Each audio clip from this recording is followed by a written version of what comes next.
आज के मुख्य समाचार।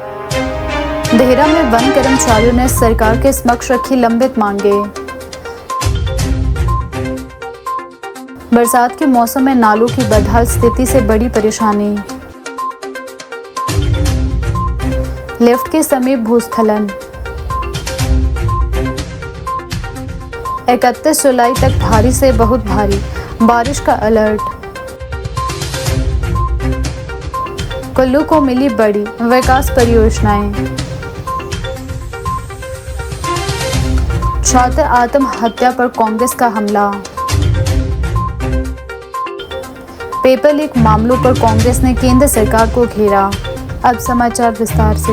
लोक निर्माण एवं शहरी विकास मंत्री विक्रमादित्य सिंह ने कुल्लू जिले के सुचेहन शांगड़ सड़क के निर्माण कार्य का शिलान्यास तथा त्रेहड़ पुल की आधारशिला रखी। इस अवसर पर आयोजित जनसभा को संबोधित करते हुए उन्होंने कहा कि प्रदेश सरकार ग्रामीण क्षेत्रों में बेहतर सड़क संपर्क और आधुनिक आधारभूत ढांचे के निर्माण में तेजी से कार्य कर रही है। उन्होंने अधिकारियों और संबंधित एजेंसियों को निर्देश दिए हैं कि दोनों परियोजनाओं का निर्माण कार्य निर्धारित समय सीमा के भीतर पूरा किया जाए। विक्रमादित्य सिंह ने कहा कि सुचेहन शांगड़ सड़क और तेहड़ा पुल का निर्माण हर हाल में 1 वर्ष के भीतर पूरा किया जाएगा।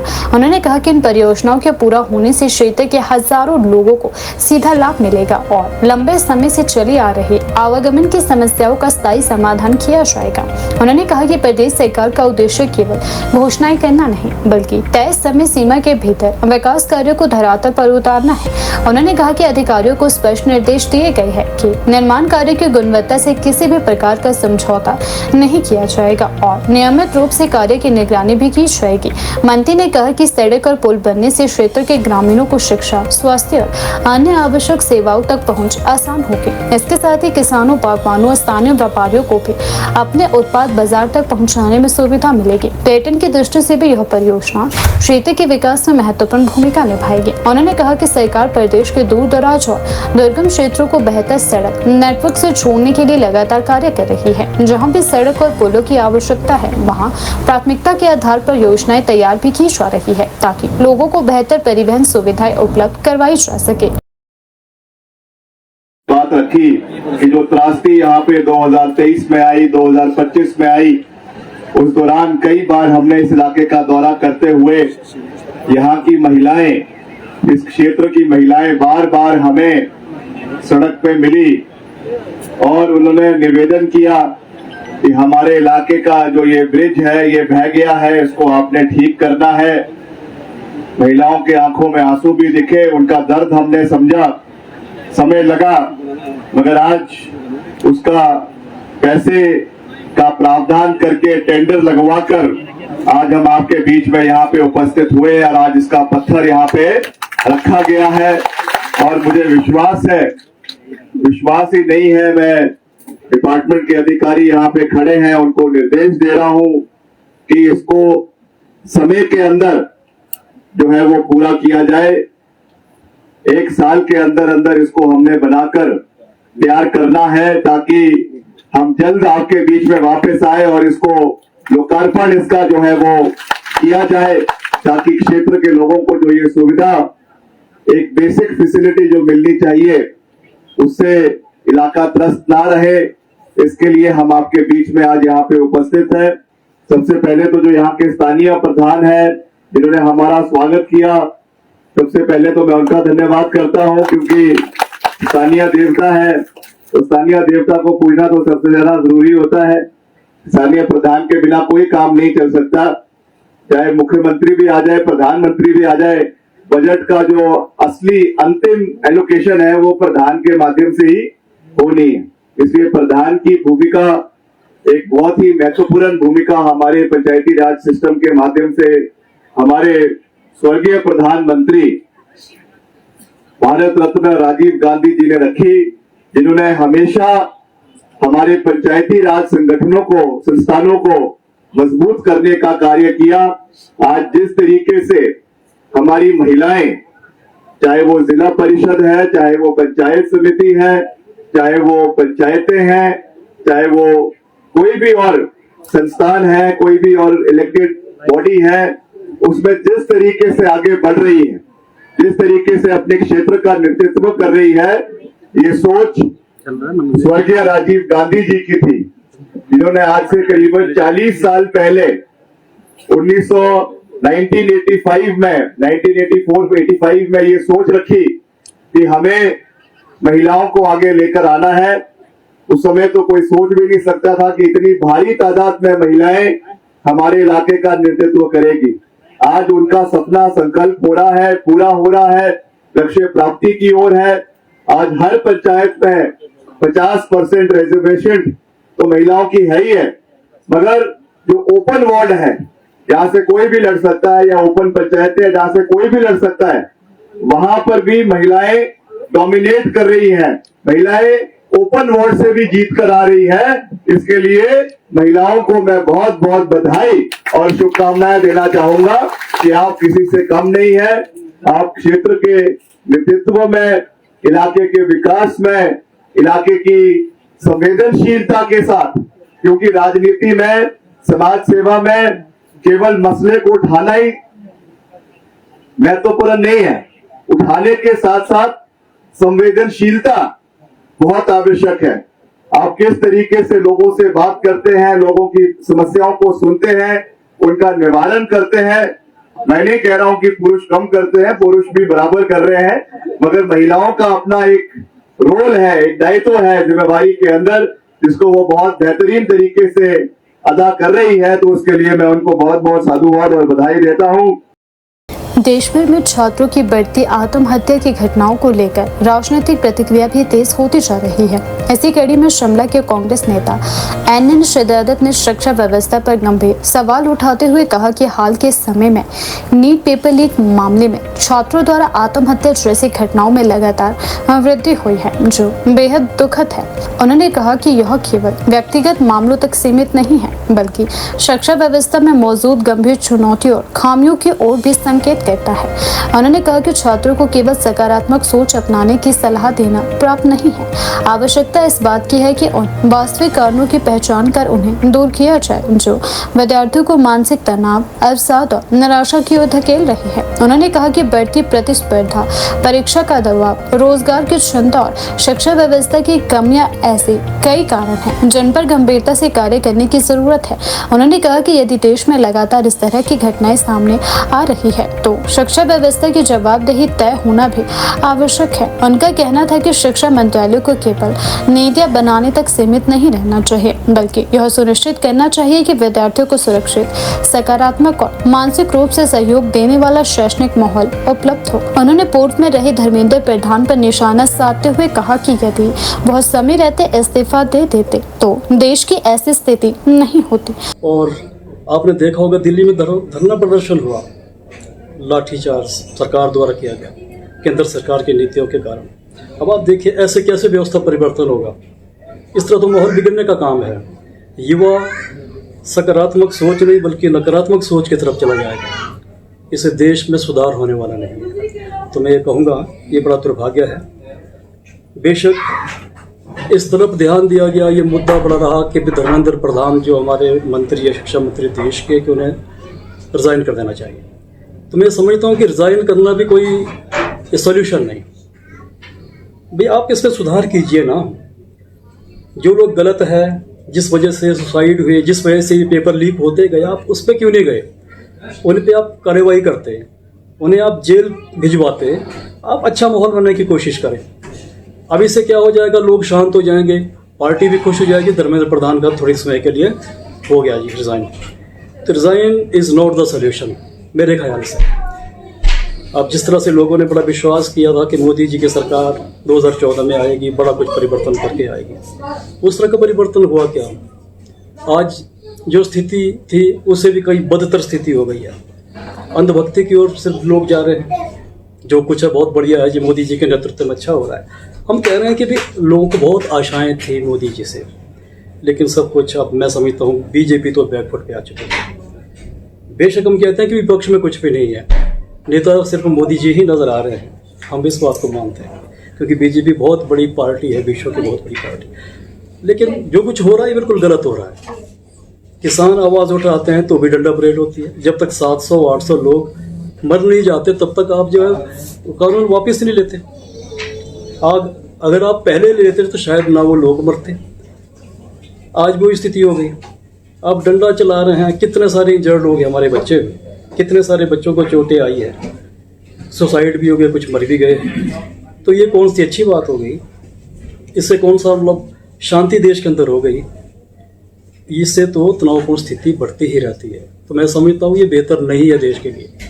जहाँ तक धर्मेंद्र प्रधान जी की आपने बात की, इतनी शांति उन्होंने बनाए रखी। भी लाखों बाहर स्टूडेंट थे, नारे लगा रहे थे, जो भी लोग आए। तो भाई सरकार का जो मंत्री है, प्रधानमंत्री है, अगर संसद घेराव हो रही है तो उन्हें बाहर आना चाहिए था। लोगों के बीच वो आ जाते, स्टूडेंट्स के बीच आते और उन्हें कहते कि हम भाई ठीक कर लेंगे आने वाले समय में। आने वाले समय पेपर लीक नहीं होगा। आने वाले समय में अच्छे जो टैलेंटेड बच्चे हैं अच्छी तरह से पेपर दे पाएंगे और उन्हें अच्छी नौकरी भी मिलेगी।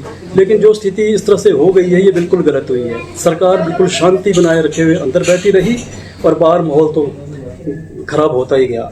और ऊपर से आप देखिए, अब डंडा परेड आपने इतनी करवा दी।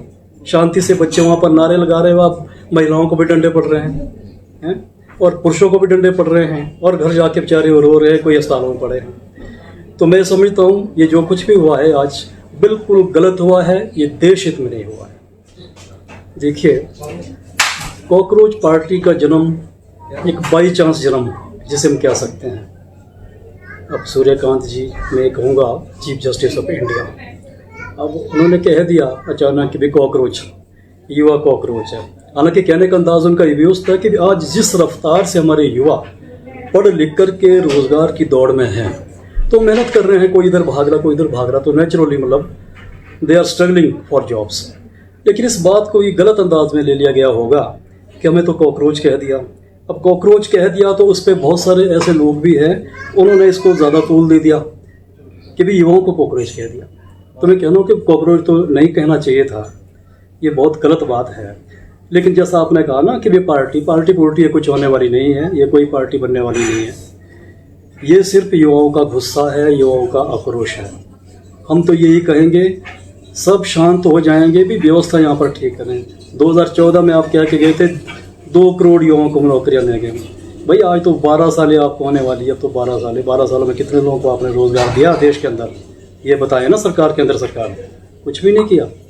तो लोग तो भड़केंगे, युवा भड़केगा, युवा तो सड़कों में आएगा, कहाँ जाएगा? संस्कृत का घेराव भी करेगा, मरता क्या नहीं करता वाली बात है। पर आप ऐसी स्थिति पैदा ना करें कि युवाओं को मरना पड़ जाए। मानसून में ऊना शहर और आसपास के क्षेत्रों में नालों की बदहाल स्थिति एक बार फिर उजागर होने लगी है। बरसात के आगे बढ़ते बढ़ते कई स्थानों पर नालों का गंदा पानी सड़कों और बाजारों में फैलने लगा है, जिससे आम लोगों के साथ साथ दुकानदारों को भी भारी परेशानियों का सामना इन दिनों करना पड़ रहा है। हालात ऐसे है कि कई दुकानदारों को अपनी दुकानों में बैठना तक मुश्किल होता जा रहा है। जल भराव, कीचड़ और नालों से उठ रही दुर्गंध के कारण व्यापार भी पूरी तरह प्रभावित हो रहा है। स्थानीय व्यापारियों का कहना है कि हर वर्ष बरसात के मौसम में यही स्थिति बनी रहती है, लेकिन इसके बावजूद समस्या का स्थायी समाधान नहीं किया जा रहा। थोड़ी सी बारिश होते ही नाले ओवरफ्लो हो जाते हैं और गंदा पानी बाजारों और दुकानों के बाहर जमा हो जाता है। इससे न केवल ग्राहकों को आने जाने में दिक्कत होती है, बल्कि दुकानों में भी पानी घुसने का खतरा बना रहता है। बारिश के दौरान कई दुकानों के सामने गंदा पानी जमा हो जाने से लोगों को आवाजाही में भारी परेशानी का सामना करना पड़ रहा है। ग्राहक पानी और कीचड़ देखकर दुकानों तक पहुंचने से बचते हैं, जिसका सीधा असर व्यापार पर पड़ रहा है। दुकानदारों का कहना है कि कई बार उन्हें खुद झाड़ू और फावड़े लेकर पानी की निकासी करनी पड़ती है, लेकिन बारिश जारी रहने के कारण कुछ ही देर में स्थिति फिर पहले जैसी हो जाती है। कई व्यापारियों ने बताया कि दुकानों के बाहर जमे पानी से दुर्गंध फैल रही है, जिससे पूरे दिन दुकान पर बैठना भी मुश्किल होता जा रहा है। स्थानीय लोगों का आरोप है कि बरसात से पहले नालों की समूची सफाई नहीं की गई। कई नालों में प्लास्टिक, कूड़ा कचरा, मिट्टी और झाड़ियां जमा होने के कारण पानी की निकासी बाधित हो रही है। परिणाम स्वरूप थोड़ी सी बारिश में ही नाले उफान पर आ जाते हैं और पानी सड़क पर फैल जाता है। लोगों का कहना है कि यदि समय रहते नालों की सफाई कर दी जाती तो आज यह स्थिति पैदा नहीं होती। उन्होंने नगर परिषद और संबंधित संबंधित विभागों की कार्यप्रणाली पर भी सवाल उठाए हैं। व्यापारियों के अनुसार बरसात के दिनों में ग्राहकों की संख्या पहले से ही कम हो जाती है। ऊपर से दुकानों के बाहर जल भराव और गंदगी होने से लोग बाजार आने से बचते हैं। इससे छोटे व्यापारियों की आमदनी प्रभावित हो रही है। कई दुकानदारों ने बताया कि दिन भर बदबू और नमी के बीच बैठना पड़ता है। कई दुकानों पर नालों का पानी दुकानों के अंदर तक पहुंचने की आशंका भी बनी रहती है, जिससे सामान खराब होने का खतरा बना रहता है। स्थानीय नागरिकों का कहना है कि नालों में जमा गंदा पानी और कचरा मच्छरों तथा अन्य कीटों के पनपने का कारण भी बन रहा है। अन्य संक्रमित बीमारियों का खतरा बढ़ सकता है। दुर्गंध के कारण आसपास रहने और काम करने वाले लोगों को भी परेशानी झेलनी पड़ रही है। स्वास्थ्य विशेषज्ञ का भी मानना है कि बरसात के मौसम में जल भराव लंबे समय तक बना रहे तो संक्रमण फैलने का जोखिम भी बढ़ सकता है। सिर्फ दुकानदार ही नहीं बल्कि बाजार आने वाले लोग भी परेशान हैं। कई स्थानों पर सड़क और नाले का अंतर दिखाई नहीं देता, जिससे फिसलने और दुर्घटना का खतरा बना रहता है। दोपहिया वाहन चालकों को भी विशेष रूप से कठिनाइयों का सामना करना पड़ रहा है। स्थानीय दुकानदारों और नागरिकों ने जिला प्रशासन और नगर परिषद से मांग की है कि प्रभावित क्षेत्रों का तुरंत निरीक्षण कर नालों की सफाई करवाई जाए। जहां पानी की निकासी बाधित है, वहां मशीनों की सहायता से तुरंत मलबा और कचरा हटाया जाए। 2-3 बोतलें तो फनैल की फेंक दी इसमें भी। कितनी दुर्गंध आ रही है यहाँ पे, बैठा नहीं जाता अंदर। हमने रोटी भी खानी है, चाय भी पीनी है जी, कैसे खाएगा बंदा। समस्या ये है कि ये 10-15 दिन हो गए ना, मैं नाला पट के ना किनारे करता, उसके बाद कहते साढ़े हड़ताल है, नहीं आ सकते, नहीं कर सकते। पिछले तक पूरी दुर्गंध देख लो, पूरी देखे के सामने कितने पट्टिया और कोई गिर सकता नहीं। और तुसीं आए, तुहाडे आने के नाल ने भी आए बायोडेटर लैके पहुँच गए भी असीं शुरू करता काम। तुहाडे आने से पहले नहीं किया, तुसीं आए सामने तुहाडे आगे तुसीं शुरू करता, पता नहीं करना कि नहीं करना नहीं पता। लेकिन ये नाला ना घट्टो घट्ट 100 मीटर बंद है सारा। ये तो पानी बाहर जाता, सारा पानी सारा सड़क में जाता है, पैदल चलना मुश्किल है। 15-20 दिन से नाला बंद है, इसकी बड़ा बुरा हाल है। जहाँ पे पता नहीं गंदी आ रही है, बीमारी फैलने का सबसे ज़्यादा डर है। सारा पानी को बरसात में भर जाता है, बाहर आ जाता है, पब्लिक का आना जाना भी मुश्किल हो जाता है। लेकिन नगर निगम का तो कहना है बरसात में सारे नाले ब्लॉक पड़ा हुआ है ना जी, तो खोलना तो चाहिए नहीं। ये है समस्या सबसे ज़्यादा। तो और क्या दिक्कतें इस गंदे पानी से? गंदे से बीमारी फैलने का डर है। डेंगू हो जाता, कोई हो, कुछ भी हो सकती है बीमारी। देखो कैसा गंदा पानी है। राजधानी शिमला में लगातार हो रही भारी बारिश के कारण जनजीवन एक बार फिर प्रभावित हुआ है। मंगलवार को शहर के प्रमुख लिफ्ट क्षेत्र के समेत अचानक भूस्खलन होने से कार रोड पर मलबा आ गया, जिसके चलते यातायात व्यवस्था प्रभावित हो गई। सुरक्षा को ध्यान में रखते हुए प्रशासन ने तत्काल प्रभाव से इस मार्ग पर बसों की आवाजाही रोक दी और बड़े वाहनों को वैकल्पिक मार्गों से भेजने का निर्णय लिया। यातायात पुलिस के अनुसार छोटा शिमला, पंथा घाटी और संजौली की ओर जाने वाली हिमाचल परिवहन निगम HRTC की बसों सहित अन्य बड़े वाहनों को बाईपास मार्ग से डाइवर्ट किया गया। इस व्यवस्था का उद्देश्य शहर में यातायात को सुचारू बनाए रखना और यात्रियों को किसी भी प्रकार की संभावित दुर्घटना से सुरक्षित रखना है। वहीं छोटे वाहनों को फिलहाल कार रोड से सावधानी पूर्वक गुजरने की अनुमति दी गई है। हालांकि प्रशासन ने वाहन चालकों से अतिरिक्त सतर्कता बरतने की भी अपील की है। भूस्खलन की सूचना मिलते ही जिला प्रशासन, लोक निर्माण विभाग, PWD तथा नगर निगम और पुलिस की टीम मौके पर पहुंची। मशीनों और कर्मचारियों की मदद से सड़क पर गिरे मलबे और पत्थरों को हटाने का कार्य युद्ध स्तर पर शुरू कर दिया गया है। अधिकारियों का कहना है कि सड़क की पूरी तरह जांच करने के बाद ही सामान्य यातायात बहाल किया जाएगा, ताकि किसी भी प्रकार का जोखिम न रहे। लगातार हो रही बारिश के कारण पहाड़ी क्षेत्रों में भूस्खलन की घटनाओं का खतरा बढ़ गया है। शिमला के कई संवेदनशील इलाकों में प्रशासन पहले से ही निगरानी बनाए हुए है और स्थिति पर लगातार नजर भी रखी जा रही है। मौसम की प्रतिकूल परिस्थितियों को देखते हुए संबंधित विभागों को अलर्ट मोड पर रखा गया है, ताकि किसी भी आपात स्थिति में तुरंत राहत एवं बचाव कार्य शुरू किया जा सके। यातायात पुलिस ने लोगों से अपील की है कि वे यात्रा पर निकलने से पहले मार्ग की ताज़ा लिहाजा स्थिति की जानकारी अवश्य लें और प्रभावित क्षेत्रों में अनावश्यक आवाजाही से बचे। साथ ही वाहन चालकों से धीमी गति में वाहन चलाने, सुरक्षित दूरी बनाए रखने और प्रशासन व पुलिस द्वारा जारी दिशा निर्देशों का पालन करने को भी कहा गया है। स्थानीय लोगों का कहना है कि लगातार बारिश के कारण शहर के कई हिस्सों में छोटे बड़े भूस्खलन की घटनाएं सामने आ रही है, जिससे आवागमन प्रभावित हो रहा है और लोगों को परेशानियों का सामना भी करना पड़ रहा है। विशेषज्ञों का मानना है कि यदि बारिश का सिलसिला जारी रहा तो संवेदनशील क्षेत्रों में खतरा और भी बढ़ सकता है। प्रशासन ने नागरिकों से अपील की है कि वे अफवाहों पर ध्यान न दें और केवल जिला प्रशासन तथा संबंधित विभागों द्वारा जारी आधिकारिक सूचनाओं पर ही भरोसा करें। साथ ही संवेदनशील इलाकों में रहने वाले लोगों को सतर्क रहने और किसी भी आपात स्थिति की सूचना तुरंत प्रशासन या आपदा प्रबंधन विभाग को देने की सलाह भी दी गई है। फिलहाल राहत की बात यह है कि इस भूस्खलन की घटना में किसी के हताहत होने की सूचना नहीं है। हालांकि प्रशासन स्थिति पर लगातार नजर बनाए हुए है और मौसम की परिस्थितियों को देखते हुए आगे की कार्यवाही की जा रही है। अधिकारियों का कहना है कि जैसे ही सड़क पूरी तरह सुरक्षित घोषित होगी, कार्ट रोड पर सामान्य यातायात बहाल कर दिया जाएगा।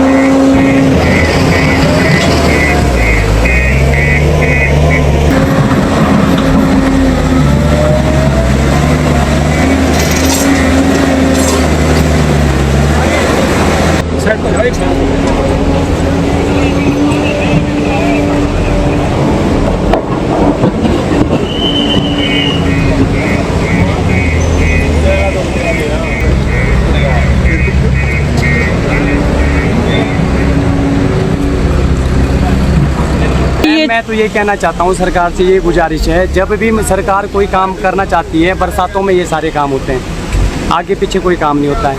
मैक्सिमम काम जब भी करते हैं खुद खुदाई का ही बरसातों में होता है ना। देखो इसमें ना इतने लोग परेशान हैं, कोई बेचारे पेशेंट है, कोई बच्चे वाले हैं। मेरी बस में इतनी सवारियाँ बैठी है कि अब कोई बच्चे वाले जो चल नहीं पा रहे हैं, कोई बेचारे पेशेंट है वो हो रहे कि हमने कहाँ जाना, हम चल नहीं पा रहे हैं। मेन मुद्दा यही है कि क्योंकि ये जो मेन चीज़ यही है कि जो बरसातों में काम सरकार चालू करती है।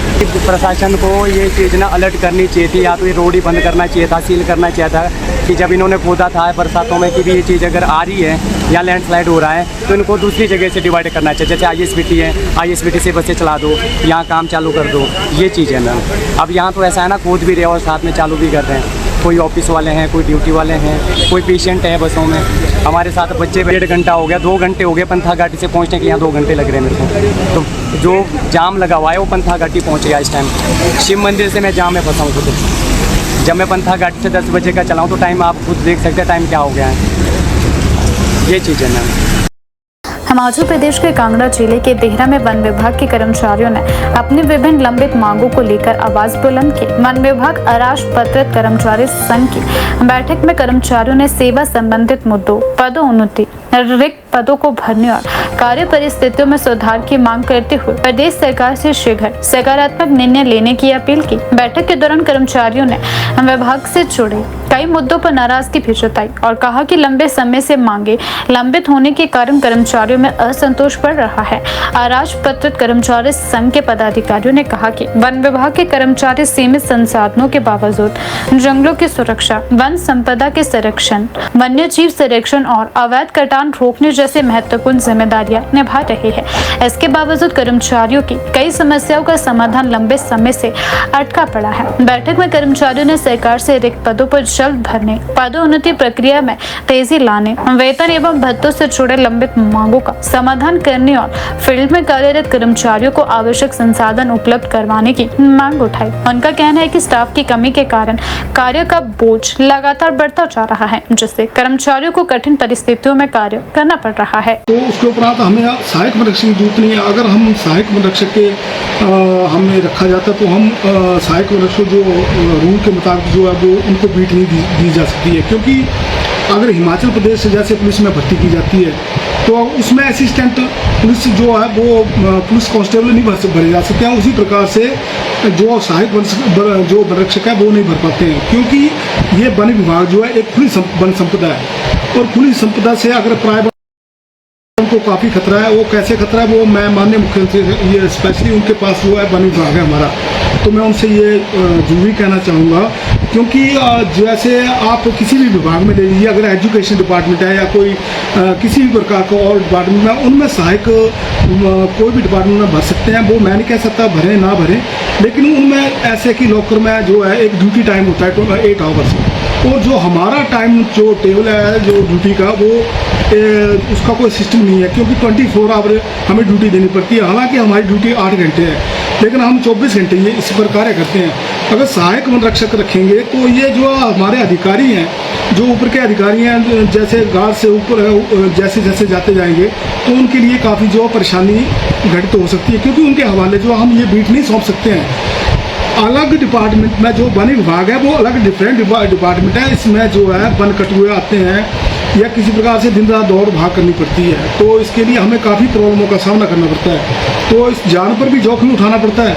तो मैं माननीय मुख्यमंत्री से ये रिक्वेस्ट करना चाहूँगा, क्योंकि हम खुद एक ऑफिस से निकल के आए हुए हैं, हम कर्मचारी हैं, लेकिन हम ये चाहते हैं कि हम कर्मचारियों के साथ जैसे इस तरह से वन विभाग के साथ जो है ये मतभेद न किया जाए, तो उनसे हम बार बार रिक्वेस्ट कर रहे हैं, क्योंकि पहले भी हमारे जो कुछ साथी मिल रहे हैं, शिमला में मिल रहे हैं, हर जगह मिल रहे हैं, लेकिन इस तरह से अगर वन विभाग के साथ छेड़खानी होगी तो ये पर्यावरण के लिए नहीं, आने वाली जनरेशन के लिए काफ़ी जो है ख़राब होने वाला है, क्योंकि सहायक वन रक्षक की बिल्कुल भी विभाग में औपचारिकता नहीं है। और जो मैं ये कहना चाहूँगा, जितने भी हमारे वन रक्षक हैं, हमारे ऑफिशियल वन रक्षक लगाए हुए हैं, कम से कम लगभग 400 जो है असिस्टेंट वन रक्षक लगाए हुए हैं ऑफिसों में, तो उनको वहाँ से हटा करके उनको फील्ड में लगाया जाए।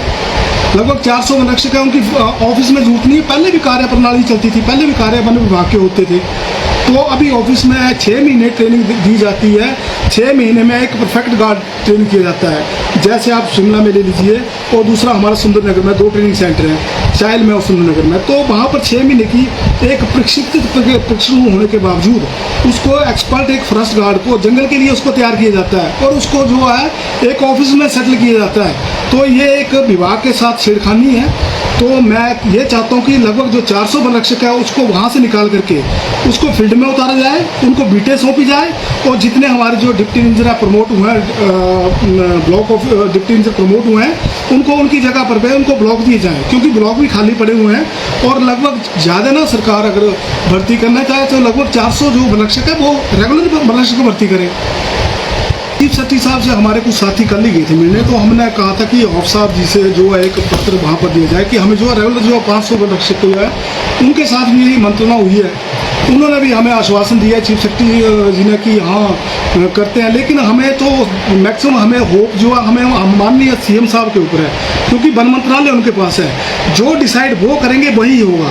और हमें आशा है, पूर्ण आशा रहेगी कि वो डिसाइड बिल्कुल सही करेंगे, और वन विभाग को एक उनके पक्ष में वन विभाग है, उनके साथ वन विभाग है, और अगर उन्होंने वन विभाग की प्रतिष्ठा जो है बिल्कुल सही तरीके से और मान मर्यादा जो है आने वाले समय में भी रहे, या एक माननीय मुख्यमंत्री जी को याद रखा जाए कि माननीय हमारे जो मुख्यमंत्री श्री सुखविंदर सिंह सुक्खू, उनके पास वन विभाग दिया गया है, तो उन्होंने कोई अच्छा डिसीजन लिया था। और मैं वन मित्र का अच्छा डिसीजन है, ठीक है, वन रक्षक के साथ एक हमें वन मित्र मिल गया है, लेकिन जो ये सहायक वन रक्षक का डिसीजन है ये प्रॉपर गलत है। मैं इसको बिल्कुल सही नहीं ठहराता, क्योंकि हमारी इतनी वन संपदा है, हमें बिल्कुल एक बड़े तरीके के साथ इसके लिए चलना पड़ेगा, और एक माननीय मुख्यमंत्री को डिसीजन लेना पड़ेगा कि इसको बिल्कुल सही ढंग से मतलब इसके ऊपर फैसला लिया है, और इसको सोच विचार करके लगभग 400 वन रक्षक को हमारे वन विभाग में रेगुलर पोस्ट की जाए।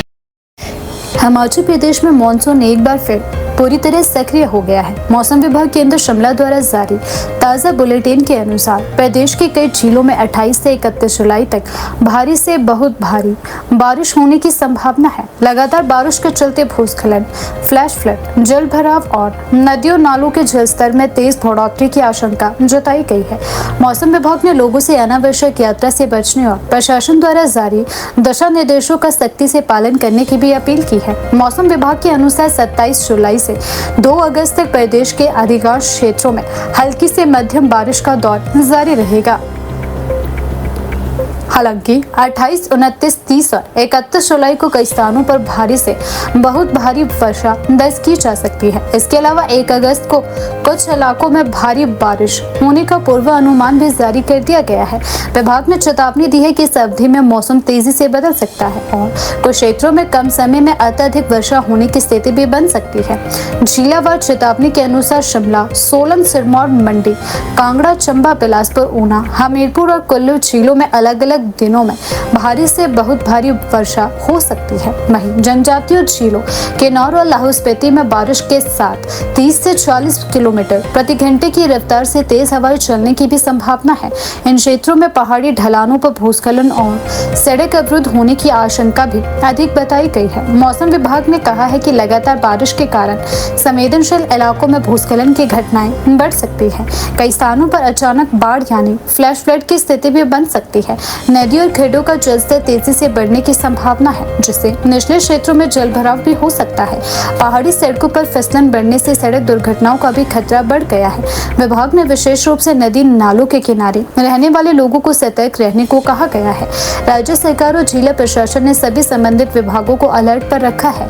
लोक निर्माण विभाग, जल शक्ति विभाग, राजस्व विभाग और आपदा प्रबंधन प्राधिकरण को संवेदनशील क्षेत्रों की निगरानी करने के निर्देश भी दिए गए हैं। जहां भूस्खलन की आशंका अधिक है, वहां मशीनरी और राहत दलों को तैयार रखा गया है ताकि सड़क बंद होने या किसी आपात स्थिति में तुरंत कार्यवाही की जा सके। प्रशासन ने लोगों से अपील की है कि वे खराब मौसम होने पर अनावश्यक यात्रा न करें। खासकर रात के समय पहाड़ी मार्गों पर यात्रा से बचने की सलाह भी दी गई है। पर्यटकों को भी ट्रैकिंग, कैंपिंग और नदी नालों के आसपास जाने से मना किया गया है।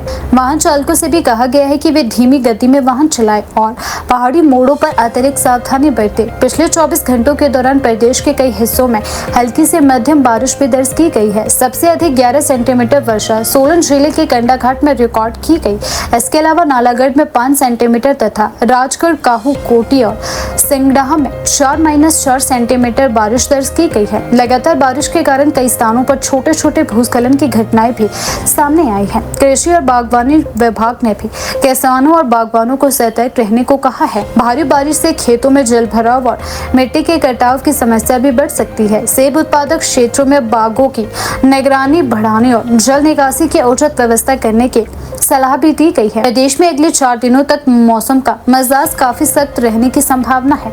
प्रशासन ने लोगों से अपील की है कि वे सुरक्षित रहे और किसी भी आपात स्थिति में तुरंत स्थानीय प्रशासन या आपदा प्रबंधन नियंत्रण कक्ष से संपर्क करें।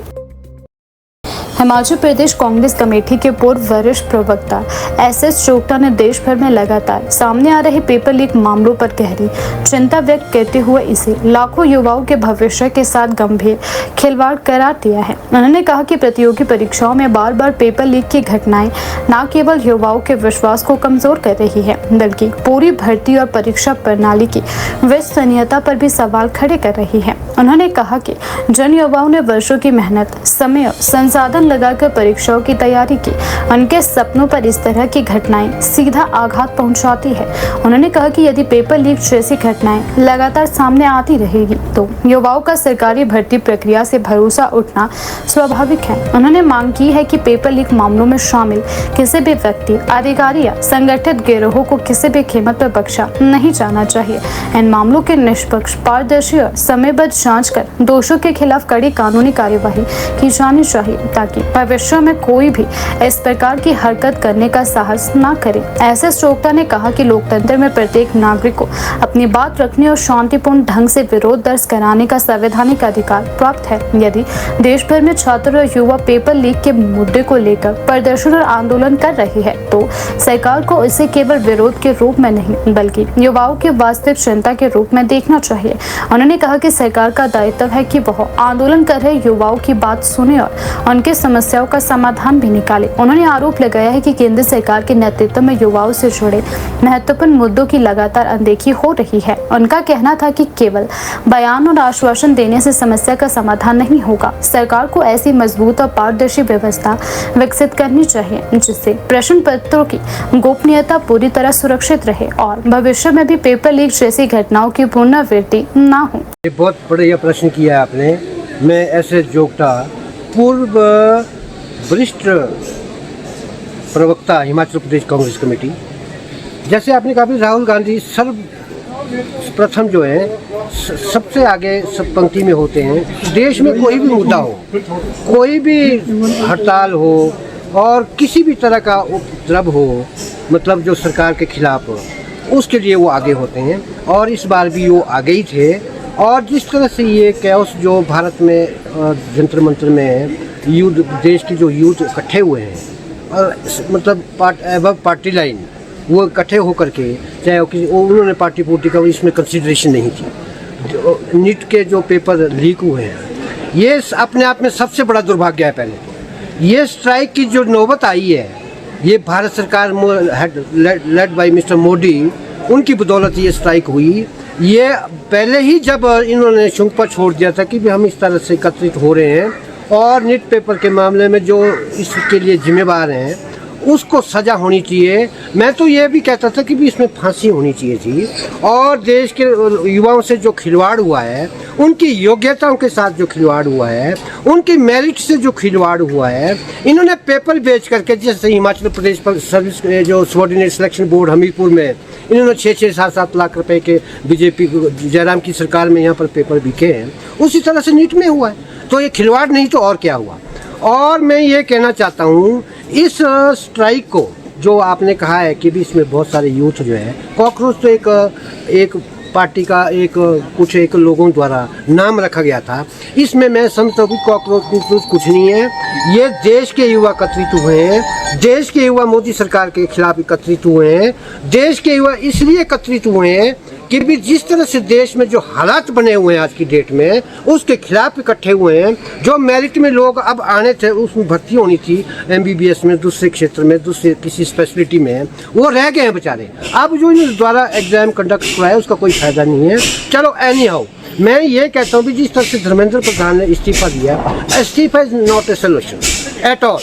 सोल्यूशन देने से पहले जो जिनके साथ मारपीट हुई, जिनके 2 लड़कियां मर गई, मर्डर मैं तो मर्डर कहूँगा, मोदी के ऊपर जो है 302 की धारा दर्ज करके शाह के ऊपर, भारत सरकार के ऊपर, इनके ऊपर FIR होनी चाहिए। मैं आपके लोकप्रिय चैनल के माध्यम से यही कहूँगा कि इनके ऊपर पहले FIR हो धर्मेंद्र प्रधान के इस्तीफे से। और इन्होंने जो बिल आज इंट्रोड्यूस किया पार्लियामेंट में, इससे कुछ नहीं होना, वो आगे के लिए है। व्हाट अबाउट पिछला जो क्या एपिसोड हुआ है उसके बारे में मोदी साहब को क्या कहना है? क्या उनको कंपनसेट कर पाएंगे? वो जो लोग मरे हैं उनको कंपनसेट कर पाएंगे? जिनके टांगे बाजुएं टूटी, 2 लड़कियां मरी, उनको कंपनसेट करके उनके माँ बाप की आत्मा को शांति पहुंचा सकेंगे ये लोग? इतने बेशर्मी की इनकी हद है देश के अंदर। जिस तरह से मोदी साहब ने आज तक एक स्टेटमेंट दी, एक थोड़े से आधे घंटे के लिए वहाँ आए टीवी में, नेशनल टीवी में, वहाँ पर सांत्वना देने लग गए देश के लिए। पहले कहाँ गए हुए थे आप? अगर इसको पहले ही रोक लेते, जैसे बोलते भी निप दी इविल इन बड, बुराई को आरंभ में ही रोक देते, तो ये एपिसोड नहीं होना चाहिए था। ये तो इसलिए आगे आया, प्रधान का इस्तीफा इसलिए लिया, मोदी ने थोड़ा इनिशिएटिव इसलिए लिया कि नेपाल और बांग्लादेश की हालत ना हो जाते, और ये होने थे और अब भी आगे भी होने हैं। मुद्दे बहुत हैं, इससे कुछ नहीं होना। आपने बिल इंट्रोड्यूस किया, धर्मेंद्र प्रधान का इस्तीफा लिया, वो सोल्यूशन नहीं है। आप सोल्यूशन ये करिए कि जो मरे हैं, जो नीट के पेपर से बाहर हुए लड़के, उनके बारे में आपको क्या कहना है? सवाल आज ये है। अगला तो छोड़ो, अगला रूल लाओ, टफ लाओ, फांसी की सजा बरकरार, मतलब शुरू करो, एक्ट में प्रावधान करो। पिछले का क्या होगा देखने वाली बात वो है।